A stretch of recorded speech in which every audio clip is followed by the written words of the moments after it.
Let's jump into the next problem. 10th problem. Write a C program to enter any number and calculate its square root. যেটাকে আমরা বাংলায় শুধুমাত্র root বলে থাকি সেটাই বের করতে হবে। তো আমরা যদি একটু ভিজুয়ালি চলে যাই, সেটা হচ্ছে যে এরকম 10th প্রবলেম। এটাকে আমি কোন কালার দিয়ে লিখবো? সবুজ দিয়ে লিখবো। 10 নম্বর প্রবলেম।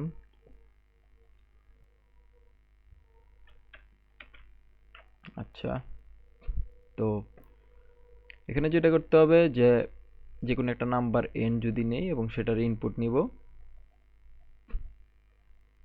এবং সেটার ইনপুট নিয়ে সেটা হচ্ছে স্কোয়ার রুট করতে হবে, অর্থাৎ square root n।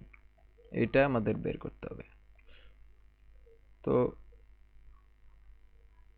Square root বের করার জন্য আমাদের সি প্রোগ্রামে একটা ফাংশন আছে sqrt। এই ফাংশনটা ইউজ করে আমরা খুব সহজে স্কোয়ার রুট বের করতে পারি, এবং এই ফাংশনটা ইউজ করার জন্য আমাদের মাস্ট যেই হেডার ফাইলটি ইউজ করতে হবে সেটা আমরা জানি অলরেডি, math.h। এটা ইউজ করলে আমরা হচ্ছে খুব সহজেই sqrt ফাংশনটা ইউজ করতে পারবো। তো আমরা কথা না বাড়িয়ে কোডে চলে যাই।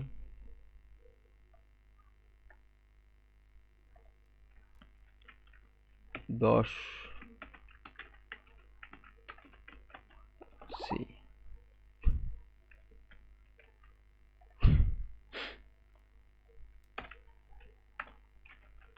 int n যদি আমরা ইনপুট নেই scanf %d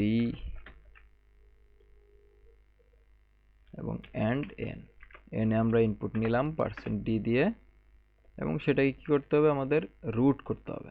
তো আমরা রুট করতে হলে আমরা একটা ভেরিয়েবল নিই, যেহেতু স্কোয়ার রুটের মানে ফ্লোটিং পয়েন্ট অথবা প্রিসিশন আসার একটা সম্ভাবনা আছে, দ্যাটস ওয়াই আমরা হচ্ছে ডাবল নিয়ে নিব। ডাবল বা ফ্লোট একটা নিলেই হলো। Double root equal to sqrt।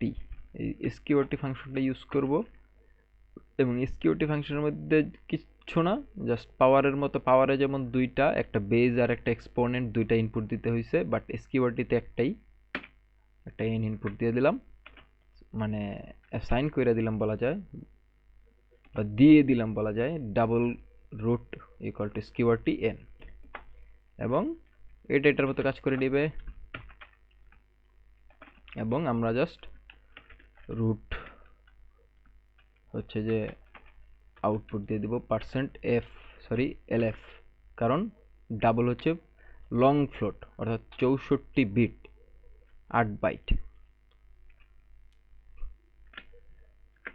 lf, এবং এটা পয়েন্টের পরে 3 ডেসিমাল পর্যন্ত আমি দিয়ে দিব lf,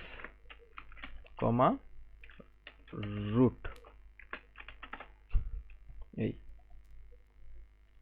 so let's see what happened in the terminal, what happens in the terminal। so একটা ইনপুট চাচ্ছে, আমরা যদি 64 ইনপুট দেই, 8, আমি যদি 16 ইনপুট দেই, 4, that's good, program is right। okay, so that's it for 10th problem।